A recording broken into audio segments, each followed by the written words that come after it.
Welcome to the Shootin' Show. Stand by for shots fired.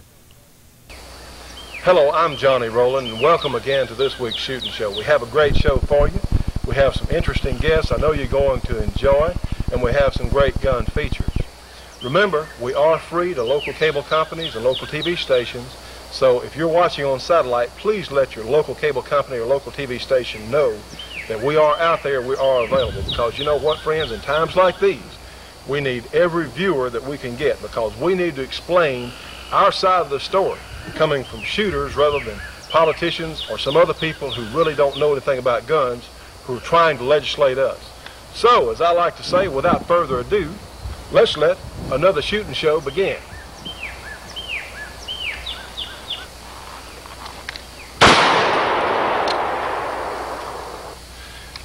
Now, friends, we want to talk just for a moment about 22 semi-automatic rifles, and I have my shooting cat here. So if you see the table move, my cat's down here trying to help me, I guess, rubbing around on my boots. Anyway, we have a couple of examples of 22 rifles. This is the tremendous Ruger 1022, which is one of the very best guns of its type. But we also have another one down here with us today, and this is the great Remington 552. And both of these guns have been manufactured for many, many years now. And yeah, my cat's helping me there. For many years, and they're just two of the absolute finest 22 semi-automatic rifles that money can buy. They are different systems slightly. Both of them are termed as blowbacks, but the Remington has an underbarrel tube that you would retract the tube here, and the cartridges go in a little port here on the side of the magazine, and they're very simple to load and extremely reliable. Now the little Remington here, I say little Remington, it's just no 22. Most of them are not very big guns, but the Remington will shoot shorts, longs, and long rifles, and of course is a proven system, a very fine, accurate gun. The little Ruger, and I say little because it is little, it's not a very big gun. The Ruger is a different system. It is a magazine fed. It has a detachable box magazine. It's a rotary type magazine. It holds 10. This Remington holds, I don't know, 16 or 17, somewhere there, of the 22 long rifle. Now the Ruger will only shoot 22 long rifle cartridges. And I don't know if one has an advantage over the other, but there are extended magazines, such as this one from Rowlands, made for the Ruger. And you know, you can have several of these loaded and in your pocket, and you can do a lot of shooting. Many times on a creek bank, when there were several, maybe we came across a group of cottonmouth water moccasins, I tell you, I would have loved to have had a little semi-automatic 22 rifle with a whole bunch of bullets in them, because I tell you, when you're facing poisonous snakes, I don't think you can have too many shots. So certainly not in 22 long rifle.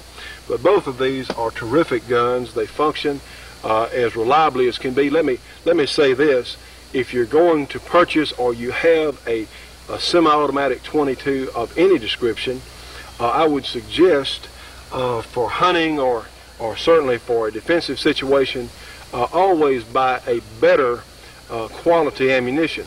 At some of the discount houses you can find promotional ammunition, and the thing is, the way 22 cartridges are made on the promotional ammunition, sometimes your priming compound may not be quite as strong, or they may not be quite as finely inspected as some of the higher priced 22 long rifle ammunition. So for reliability, stay away from the bargain price stuff. Go with a higher quality shell. And most of the manufacturers do make real inexpensive 22 ammunition. And if you've got a revolver, or you don't care, if you're just out here plinking, it's fine. But for serious business, if you have to depend on your gun, always go with the better quality 22 long rifle ammunition. So let's do something that this 22, let's go ahead and insert this 30 round magazine from Rowlands in our 1022, and let's just do what these little guns are designed to do. Let's shoot it.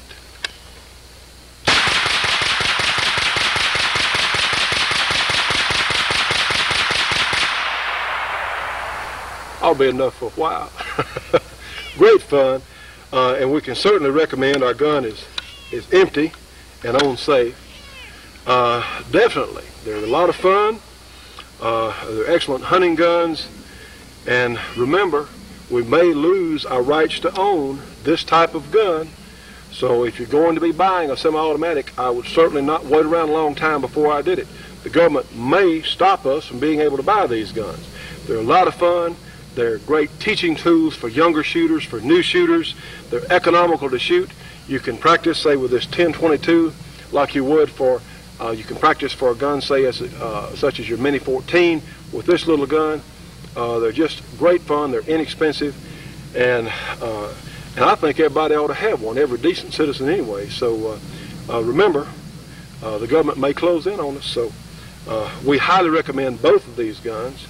But I'd get one. I wouldn't wait around. There's a movement in this country to surrender the Second Amendment. Listen to this. There is no reason for anyone in this country, anyone except a police officer or a military person, to buy, to own, to have, to use a handgun. And, still quoting, the only way to do that is to change the Constitution. That's not some nobody. That's the president of NBC News. You see, they want to repeal your constitutional right to keep and bear arms. Well, you can help stop it by joining the NRA. For just $25, you'll get a year of great magazines and member benefits, and you'll be where all honest gun owners belong, in the NRA. If you want to keep the rights your founding fathers entrusted to you, the rights the Constitution guarantees to you, the rights the NRA protects for you. Call now.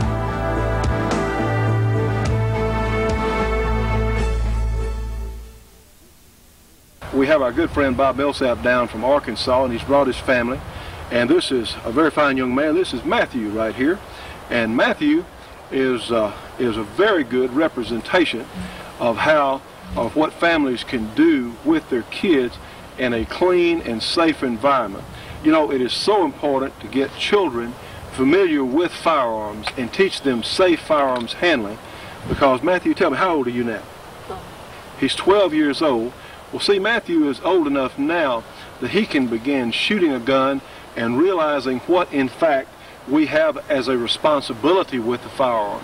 And certainly Matthew is old enough and conscientious enough for safe and responsible firearms handling. Now, he is a fairly new shooter. He's been shooting a 22 some and some other handguns. And today we're going to let him shoot this great Smith & Wesson 617 and 22 long rifle. And I tell you what, Matthew has excellent, from observing him earlier, he has excellent hand-eye coordination. And he may be an IPSC champion one day. You can't tell. Or you might be in bullseye or skeet shooting or who knows what. But we're glad to get him started in the right direction. Friends, you're not wasting time when you take your kids or some friends' kids or whoever down to the range and show them safe gun handling. Because you know what? If Matthew here understands proper gun handling, he's not going to carry a gun to school.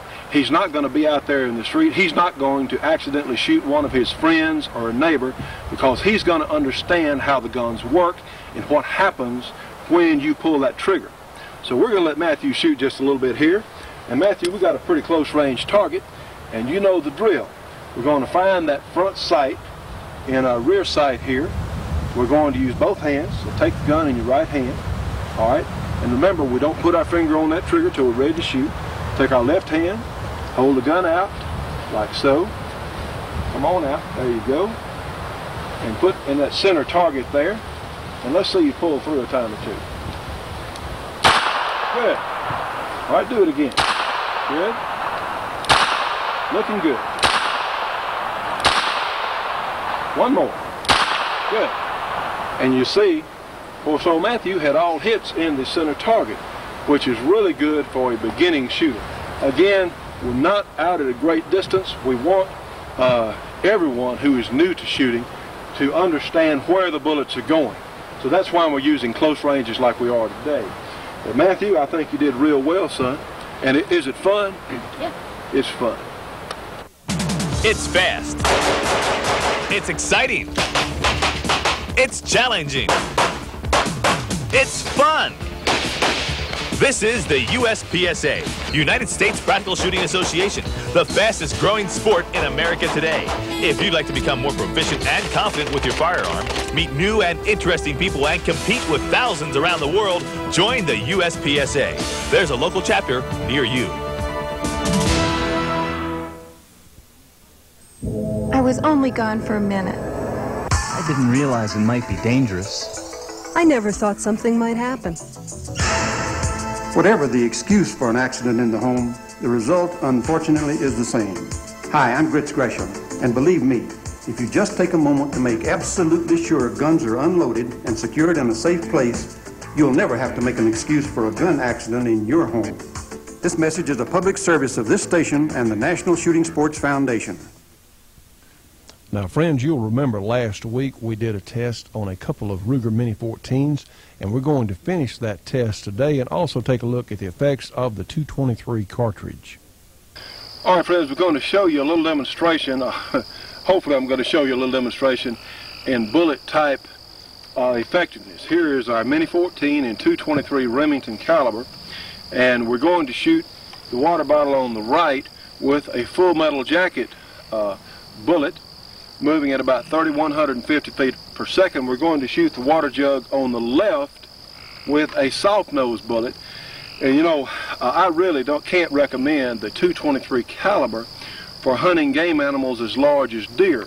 You know, of course, this is a military development primarily, and the military never designed these cartridges. I hate to say it like this, but I don't know how you'd say it better.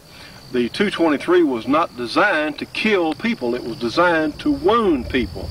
It's not nearly the horrifically powerful cartridge that some of the anti-gun people, who, by the way, most of the anti-gun people know absolutely nothing about firearms. But anyway, so I can't recommend the 223 on game animals as large as deer. For something like coyotes, down is great. But again, you have to keep in realization the limitations of the cartridge at distances. So let's see here for a moment. Again, we're going to shoot the water jug on the right with the full metal jacket military cartridge. Load it. Be sure and check my hearing protection because it is going to be loud.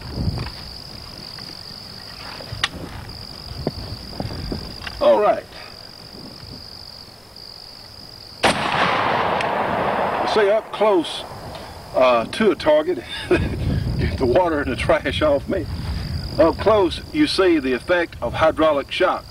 Anytime you have a bullet moving 3,000 or so feet per second, you're going to get a violent reaction from a fluid-filled bottle such as that. Now then, let's shoot the target over here with our soft nose bullet.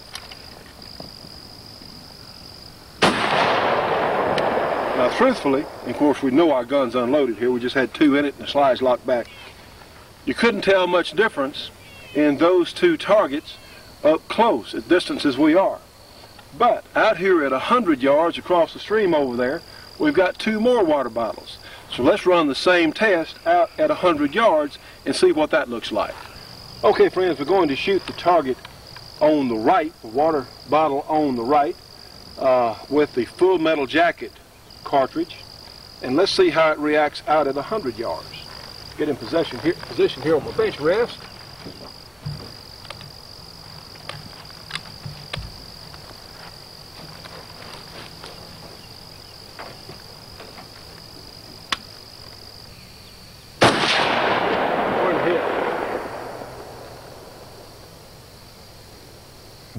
Now, friends, there's a reason you didn't see anything dramatic. Our water jug out there just fell over with a hole in it, and the water's running out. That 223 full metal jacket loses a lot of its momentum out at 100 yards. So now let's see what happens when we shoot the next target, the one on the left, with the expanding point bullet.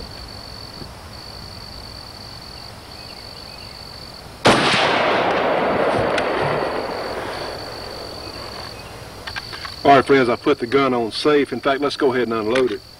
Now, I believe you could see, and you know, when you're unloading one of these guns, it's a good idea to, of course, certainly pull the bolt back slowly, but go and let that bullet come on out of there. Even if it goes on the floor, it's not going to go off. Just let it come on out, because sometimes there are accidents when people unload semi-automatic guns. if you don't let the gun work like it's supposed to, sometimes the primer may hit the ejector and could cause an accident. So the best way to unload a semi-automatic gun is let the shell fall, say on a carpeted area, on a bed, and just go ahead and pull the slide back and just let that bullet come on out and then pick it up. Just a safety tip there. Okay, as you could see, our effect on the water bottle on the left was much more dramatic than the one on the right, because, we know this is empty, we let the expanding point bullet act and take advantage of the soft lead. Now see, your bullet's still moving well over, say, 2,500 or so feet per second, but you just don't have that hydraulic shock that you would have up close with the 223 bullet. So again, that's to give you an idea, certainly for varmints and small game. By all means, any game animal deserves a very quick effect of the shot. So certainly, you don't want to just wound an animal and let it run off and die a slow, lingering death. You want to kill it, get it over with right then. So we certainly recommend, on any sort of game hunting, certainly use the expanding point bullets. And you can see, sort of even on water jugs, you can definitely tell how the energy transfer takes place out at 100 yards. The Shootin' Show will be right back after this break for your local cable company or television station.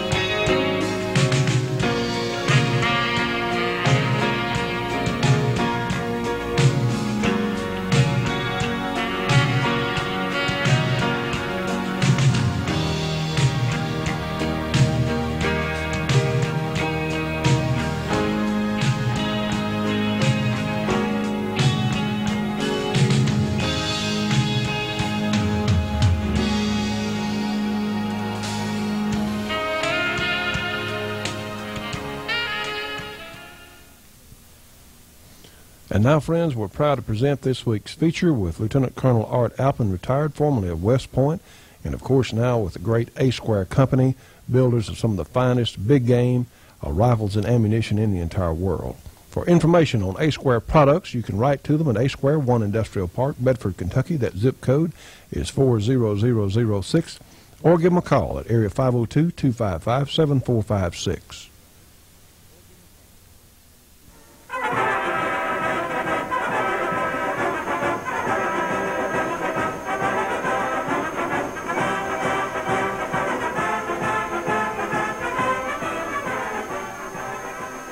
Common belief amongst many people is that if only Custer had had Winchester lever-action rifles, he would never have been massacred at the last stand. You've seen the Model 1873 Springfield before. It is an improvement of Erskine Allen's trapdoor of 1866. This weapon, in carbine form, was the weapon of the 7th Cavalry. This is the 1873 Winchester. It holds 12 rounds in its tubular magazine. In order to fire, the shooter need only move the lever down and up. This extracts and ejects the old cartridge case, feeds a new cartridge into the chamber, and cocks the rifle.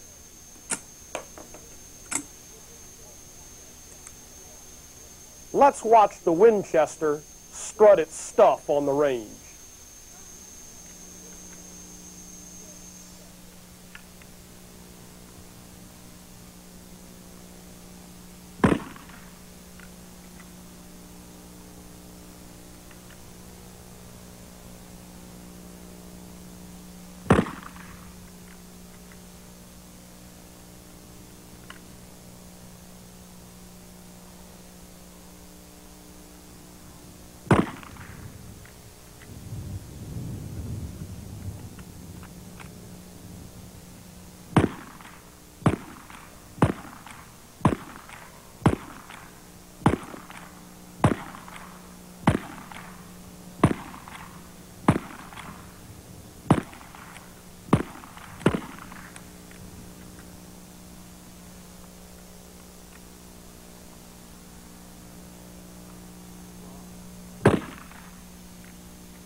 You saw the extreme difficulty in loading the Winchester's magazine. When you put the lever action against the clock, all of a sudden its volume of fire is not so great. Further, some of the rounds were hitting short. When you fire at the extremely high rate, which I did with the first magazine full, 12 rounds in 15 seconds, you find that you can't reacquire the sight picture because the slap of the upward motion of the lever knocks the barrel downwards. If you are to deliver accurate fire, you must take 2 or 3 seconds after the motion of the lever to reacquire your sight picture. On the chart, it looks like this. The difference in volume between the two rifles is not that great. And remember, with the trapdoor Springfield, when the range closes, his volume of fire will go up to 9 or 10.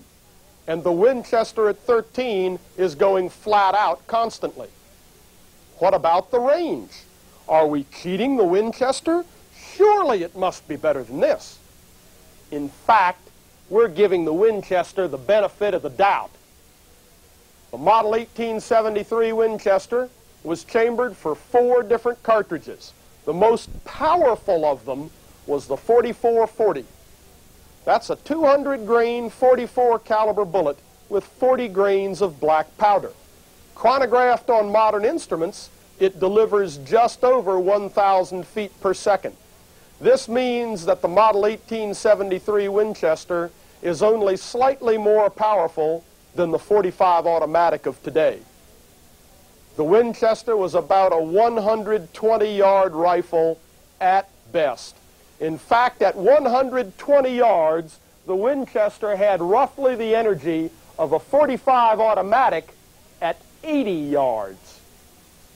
Why did Winchester use such weak cartridges? The Model 73 was really a very poor design. Though it looks on the outside like a nice big lever action, when you take the side plate off, you find a different story.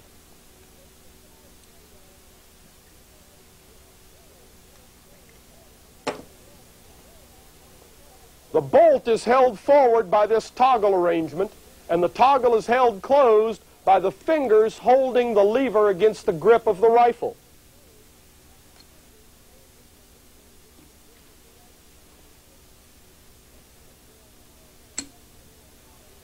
You couldn't make it for any more powerful a cartridge. When this design was scaled up in 1876, the result was still no good. The design is weak and extremely inefficient in length. It simply will not take long, powerful cartridges. Further, Mr. Winchester's production couldn't keep up with his boasts. In 1873, he produced only 126 rifles. It wasn't until the 1880s before Oliver Winchester was capable of consistently producing these rifles in large quantity. When he did produce them, he was producing them for deer hunters, other people who were shooting at close range, and for people who wanted a rifle that fired the same cartridge as their revolver. It was not until 1886 when manufacturing capability and design caught up with desire. These came together in the 1886 Winchester. You can see the 2 locking lugs sliding in corresponding slots in the receiver, which lock the bolt closed.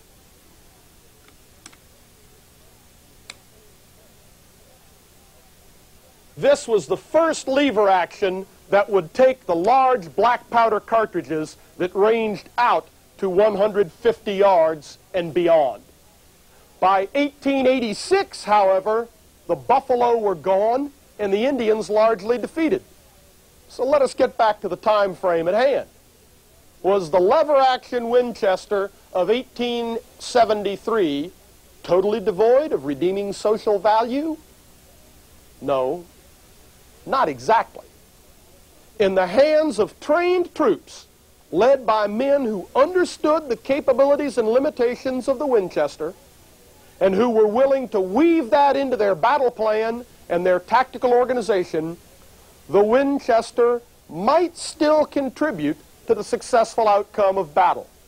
A good example is the Battle of Plevna in 1877.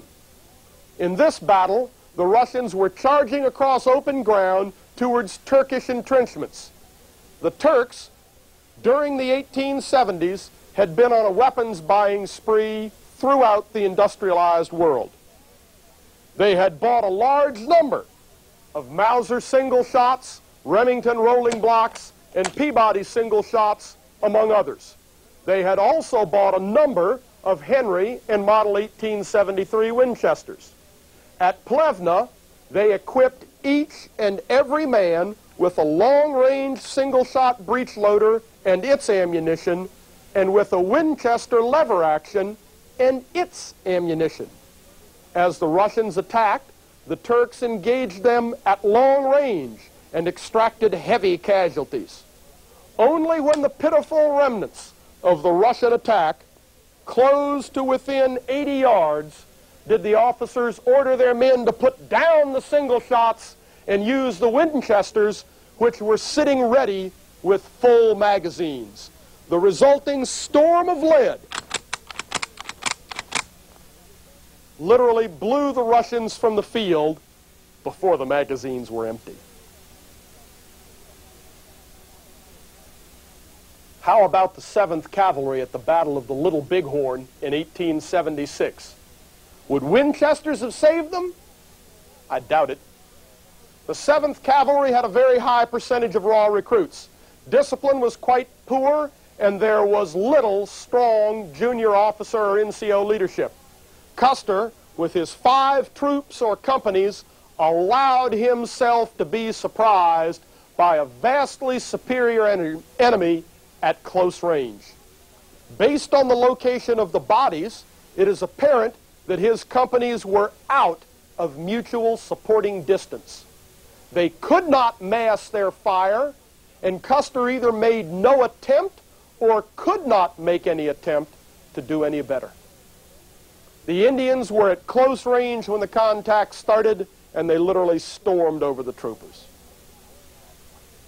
I should point out that based on the evidence of weapons confiscation from the Indians in the period 1876 to 1892, we can assume that of the Indians that attacked Custer, only 1 in 3 had a firearm, and of that 1 in 3, fewer than 1 of 3 again, 1 of 3 again, had any sort of breech loader or repeater whatsoever. Out of those weapons, you could expect a further 20 to 25% that would not work due to lack of spare parts or ammunition. Custer engaged a numerically superior enemy under conditions that suited the enemy's weapons, mostly bow and arrow and shock weapons, and his numbers. No other weapon in existence at that time could have saved Custer. How about the other portion of Custer's command, Reno and Benteen? They paid a heavy price in close-range engagements with the Indians as they retreated to the top of a hill. Once there, they slew their horses and commenced to dig in. From that position, the long-range fire from their 45-70s kept the Indians at bay and repulsed 3 determined assaults. These troops did have trouble with extraction and ejection of cartridge cases from their 45-70 trapdoor carbines. However, the reason was that they carried their cartridges in leather loop cartridge belts. Tanning acids from leather quickly corrode the copper in the brass cartridge case, forming a green verdigris. When you fire a cartridge with this verdigris on it, it will expand in the chamber and literally weld itself within the chamber.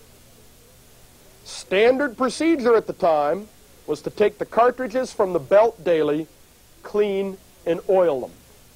This was simply not done in the 7th Cavalry. Do not think that this is a problem only in the 1870s.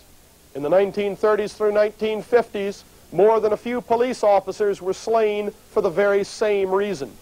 If you look at Winchester and Remington advertisements of the 1950s, you will find that they advertise police ammunition in .38 Special, where the cartridge cases are plated with nickel so that this verdigris will not form. Back to Reno and Benteen.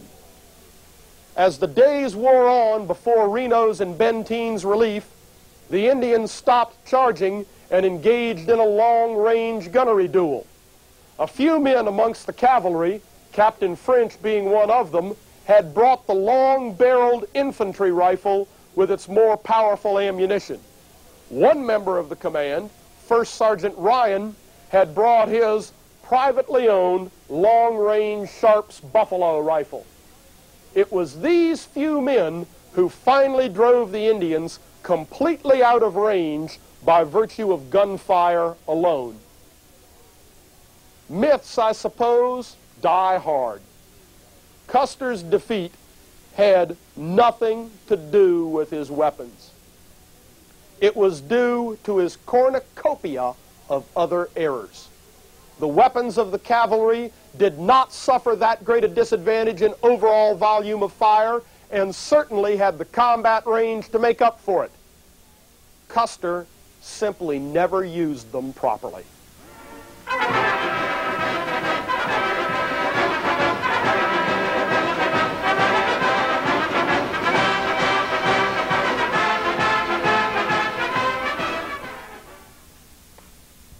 Now, friends, if we don't want to experience something similar to Custer's last stand as gun owners, you need to make that call that counts. Join the NRA. You can call them at 1-800-952-8700. And I tell you what, the anti-gun crowd, the anti-gun politicians, the anti-gunners in general have made much larger strides than people are aware of. There's all kinds of legislation out there, and we can fight them most effectively through the NRA. So make that call. Again, that counts. 1-800-952-8700. We'll be right back with more of the Shootin' Show after this break for your local cable company or television station.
Hi, I'm Bill McIntyre with the National Rifle Association with an update from headquarters in Washington, D.C.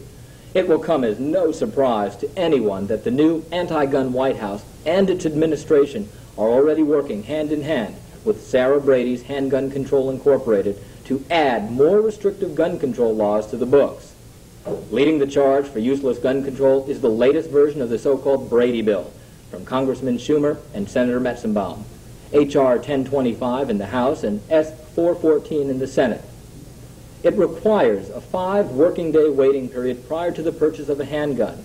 They claim it makes a check on the criminal history of potential buyers, but they're wrong. The check in the Brady Bill is optional and cannot be mandated by Congress. The Brady Bill also makes no provision to protect law-abiding citizens from wrongful denials of a handgun purchase. In other words, if the Brady Bill passes, local police can deny any or all purchases without any explanation and without any liability. That's a loophole big enough to break the back of a basic civil right. Congress will also consider a sweeping ban of semi-automatic firearms introduced by Senator DeConcini and Congressman Schumer, H.R. 1472 in the House and S. 639 in the Senate. The bill would prohibit the sale and transfer of more than a dozen common semi-automatics, but it would also allow White House appointees to add more guns to the list. Anti-gun congressmen have also introduced gun rationing to the usual list of restrictive laws against law-abiding citizens. H.R. 544 in the House and S. 376 in the Senate are bills which restrict the transfer of handguns to just one per month. No exceptions are allowed, even in the case of imminent danger or theft. Federal firearms licensing procedures are also under attack. Illinois Senator Simon and California Senator Feinstein have introduced S. 496, which would raise the licensing fees from $10 a year to $750 a year, an increase of more than 7,000%. The bill could ultimately destroy the system of licensed dealers and eliminate citizens' ability to buy firearms at retail. Taxes. Senator Moynihan from New York has introduced a 1,000% ammunition excise tax on 32 and 25 caliber rounds and 9mm cartridges. In all likelihood, such a tax will lay the foundation for additional taxes on all firearms and ammunition to pay for a failing health care system, a proposal already put forward by Hillary Clinton's health care task force. The success or failure of gun control proposals in Congress depends on you. The strength of law-abiding gun owners is formidable, but only if our voices are heard above the din of hysteria from the biased media and the anti-gun crowd. Call, write, and fax your senators and representatives today. I'll be back next week with another NRA update. When anti-hunters plant poison dog food in your favorite hunting spot, you'll say, where's the NRA? When they spike your access roads, you'll say, where's the NRA? And when they ban your hunting guns, you'll say, where was the NRA? Join the NRA now to protect your hunting heritage and defeat the anti-hunting agenda. When they close the seasons in your hunting lands, you'll say, where's the NRA? Help protect the hunter's heritage of wildlife conservation. Join the NRA. Call now and get a year of great magazines, a no-fee Visa card, a Hunter Orange NRA cap, special insurance benefits, plus access to world-class hunter safety and skills training. You see, when hunting is gone forever, your son won't ask, where was the NRA? He'll ask, where were you? Where were you? Where were you? Where were you? So come on, join the NRA now. Now, friends, we want to give you a little information here. The end of trail match is going on April 22nd through 25th at the Rahuggas. I don't know if I said that right or not. Rahuggas is something like that, and you can see how it's spelled on the screen. The Rahuggas Pheasant Club, how about that, in Norco, California. And it's going to be a great match. You're going to have people from all over the country there. The public is invited, and please dress Western. Now, only registered competitors may have firearms, but essentially it's a 4-day cowboy fair. They have a full entertainment schedule, and as this goes on the air, it's going on right now, in fact. So they're very, very fine people. Our good friend Lenny McGill is going to be there doing a piece for the shooting show on the end of trail match. So now we're going to take a look at some excerpts from an earlier end of trail. What's the fastest growing shooting sport in America today? Where can you live and shoot in the days of the Old West? Where can you have lots of fun and meet some nice people too? Well, at the End of Trail Cowboy Shootout. That's where.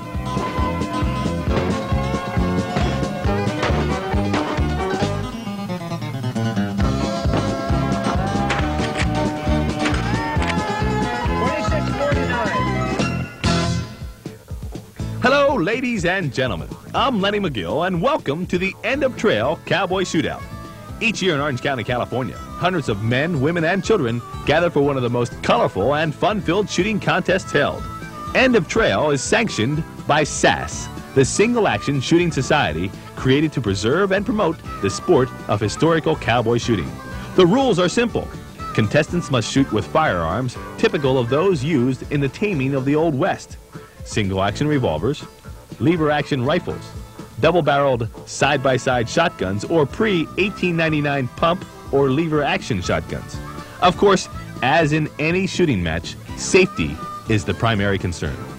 Anytime you're carrying a long gun away from the firing line. Actions open. That way anybody can glance and see that that gun is not going to go off. All right? Slides back on the 97s, actions open on the lever guns, doubles broken. Right?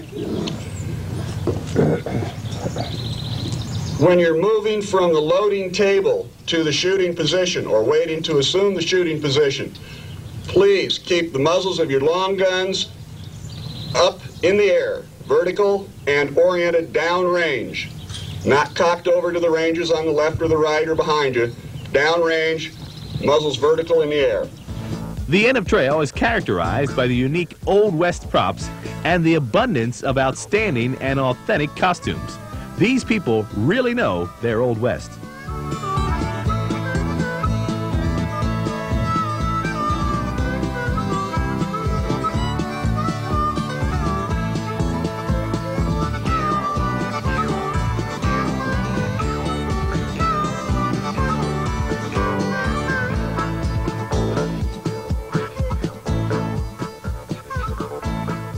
Coming up, we'll see day one with 4 different shooting events, the costume contest, some old-time dancing, some fast shooting, cowboy history, and how you can be a member of the Single Action Shooting Society.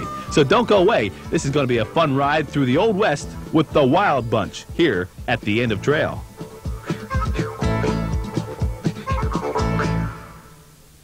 The guys here are great. They put on a great match.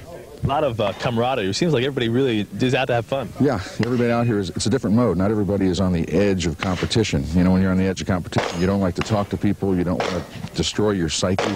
I mean, here they just say, hey, it's your turn to shoot. Get in there and go, and you just do your thing. If you do great, fine. If you don't do great, you had a great time doing it. And you look good, too. Well, thanks. That whole idea. If you look around this place, everybody looks great. You know, End of Trail is one great match. Why do you shoot End of Trail? It's fun. And I enjoy it. And I enjoy the people. It's a great bunch of people. If you've been around, you talk to them, and they're really, really nice. Plus, you get to dress up a little bit, huh? Oh, yeah. I mean, you know, it's an adult Halloween party. What the hey? We just love it. Concept of Western shooting is probably the best thing that's happened to shooting in the last 50 years because young people are involved, and it's something beyond shooting at a dot on the wall or on a target downrange, which sometimes gets kind of boring. The building the town and we're all cowboys gives everyone an opportunity to be a little kid again and be very serious about it. As can be seen by the costuming, everyone seems to really join the program. Marvelous group of people that get involved in Western activity. Probably 80% of them are historians, and they understand more about the Old West than you might imagine.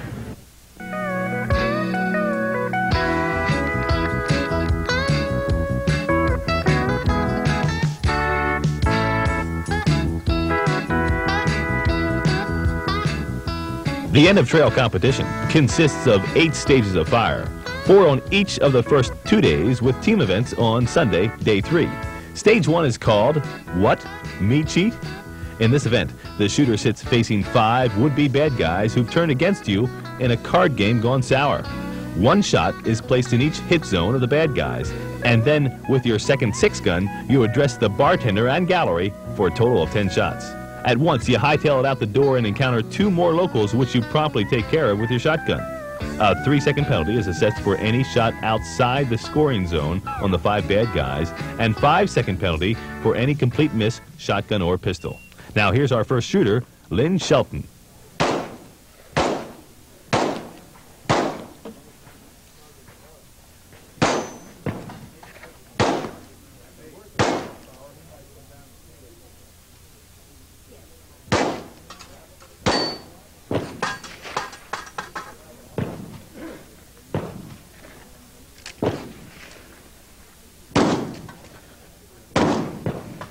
Nice shooting, Lynn. I had a chance to talk with her and asked about the 3-gun shooting concept. Anytime that you have a 3-weapon event, it is always more challenging than, for instance, the steel challenge where you specialize in a single weapon with a single ammunition. Brain fade tends to happen out here. Next up is a guy who really knows how to shoot. Here's Larry Cohen, also known as the Durango Kid at Stage 1.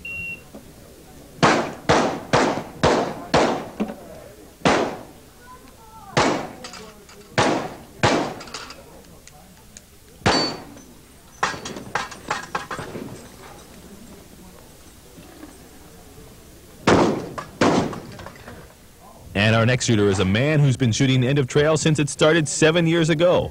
Pecos Pop. What's he think about End of Trail? I shot in other shooting sports, but this is the one that competition is fierce, but it's in good spirits. Nobody really gets uptight about it. Now here he is at Stage 1.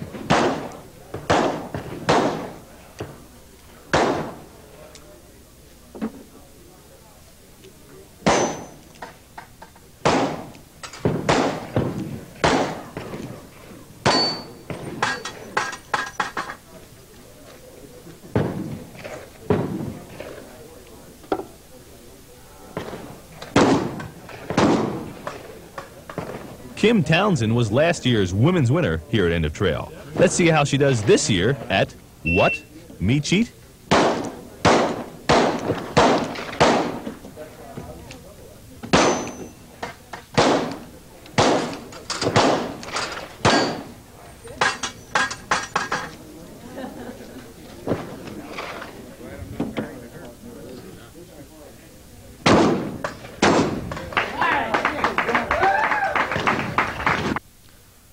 Friends, we'll have some more End of Trail highlights after this break for your local cable company or television station.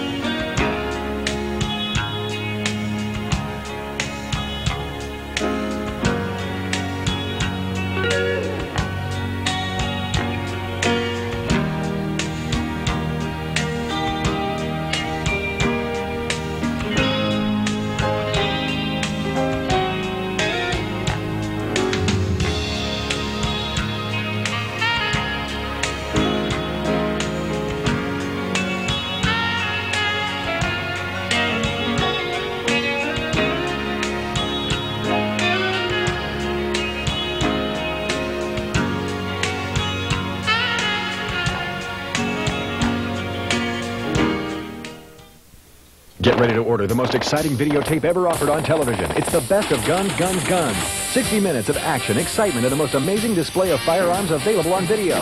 Pistols, rifles, shotguns, and machine guns. See Bob Munden, the fastest gun who ever lived. USPSA pistol competition. The Steel Challenge. U.S. Marine Corps weapons. Machine guns from around the world, and lots of surprises. If you like guns, you'll love the best of Guns, Guns, Guns. Available only through this special TV offer.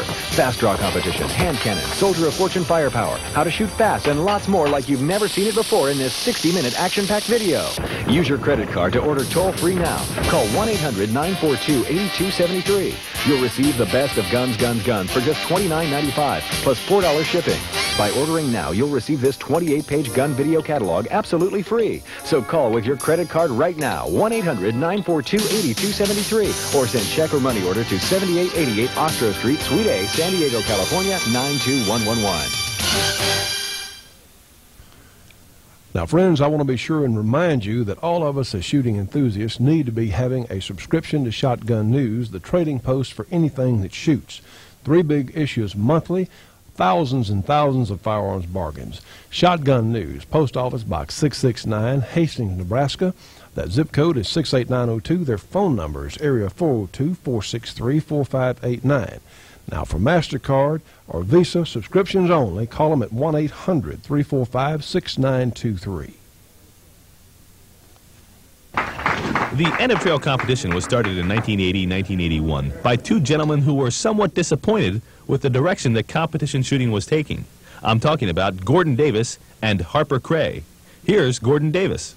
In a sense, we grew up in the era of the cowboys. You take from the late 30s into the 40s, the 50s, the early 60s. The only thing you had on TV to watch was the Western movies. And people can relate to that because the Western period is our history. It's a history of the United States. It's the one the period that stands out the most.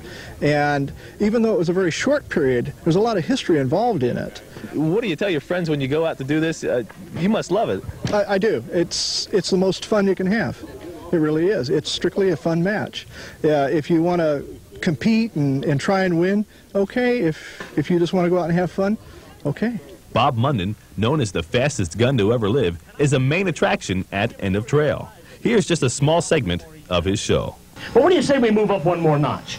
And now introduce you to the realm of virtually the fastest thing known to man, with the exception of the speed of light, which is far beyond it, and I'm referring to fast draws. I shoot it today at its very highest level.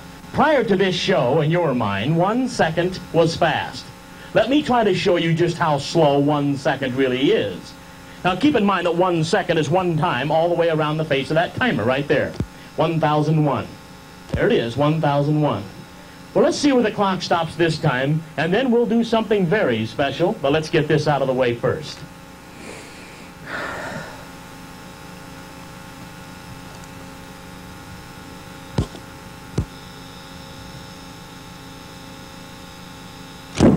Elapsed time on the clock, just for the draw itself, is 4/100ths of 1 second, and you wondered why you couldn't see it. Now let's mosey over to stage 3, High and Dry Gulch. At this stage, shooters are riding shotgun on the Butterfield stagecoach. But lo and behold, here come 9 wannabe bad guys. What are you going to do? Shoulder your shotgun and take out 2, reload and take out 2 more. Then draw your 6 gun and equalize the next 5. A 5-second penalty will be added for any missed target. It sounds easy. Now here's our first shooter, Hang Fire Hank. Watch for the large amounts of smoke. This guy's shooting black powder.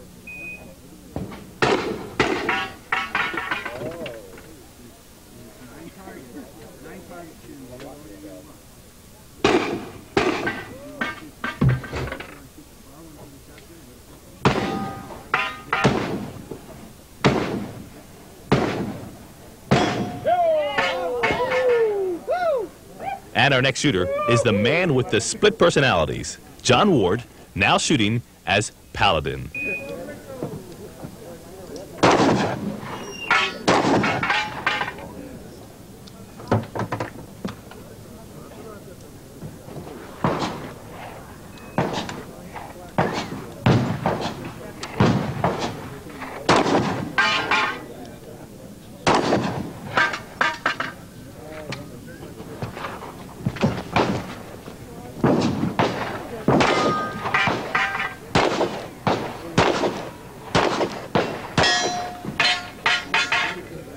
Coming up at stage 3, High and Dry Gulch is Brad Myers, a.k.a. Hip Shot.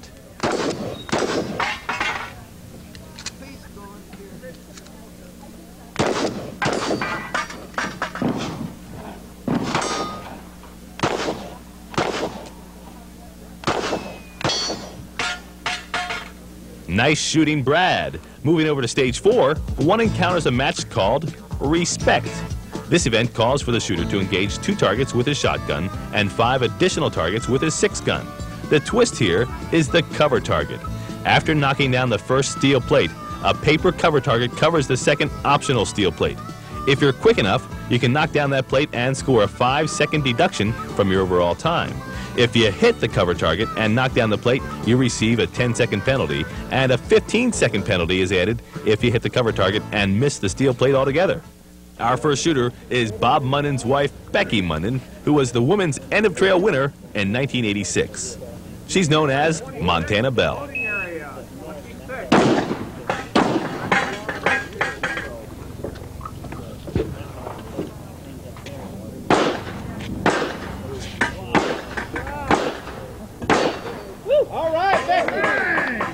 Nice shooting, Becky. Here are some of her thoughts about End of Trail. I'm having a great time. I think the best time ever.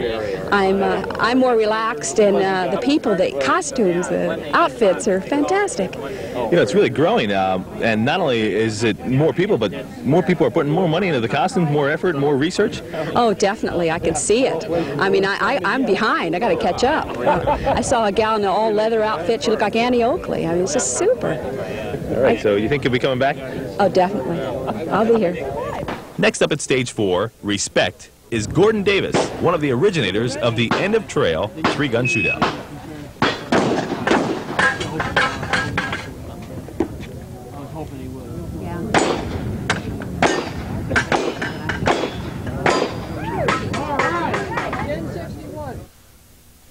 Now, friends, I'll tell you what, that looks like such great fun, and we're not going to be able to make it personally this year, but look out next year, and hopefully I will be practiced with my old single action.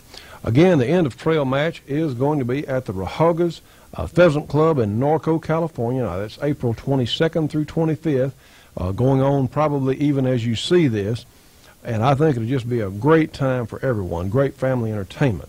Again, the public is invited, dress Western. Only registered competitors may have firearms. It's a 4-day cowboy fair with a full entertainment schedule. And we'll all look forward to seeing the footage that our good friend Lenny McGill is going to take out there this year for us. You know, for the absolute best in monthly shooting magazines, turn to Shooting Times magazine. They have all sorts of excellent features on handguns, rifles, shotguns, and black powder and hand loading by some of your favorite gun writers, such as Dick Metcalf and Rick Jameson and Bill Jordan, just to name a few. Each month, you'll find interesting articles on guns, shooting, reloading, and new products in the firearms industry. That, along with information on pending legislation of interest to all gun owners. For subscription information, call 1-800-727-4353, Shooting Times, the best there is. Well, friends, we hope you've enjoyed this edition of The Shootin' Show, and we look forward to seeing you again next week on The Shootin' Show.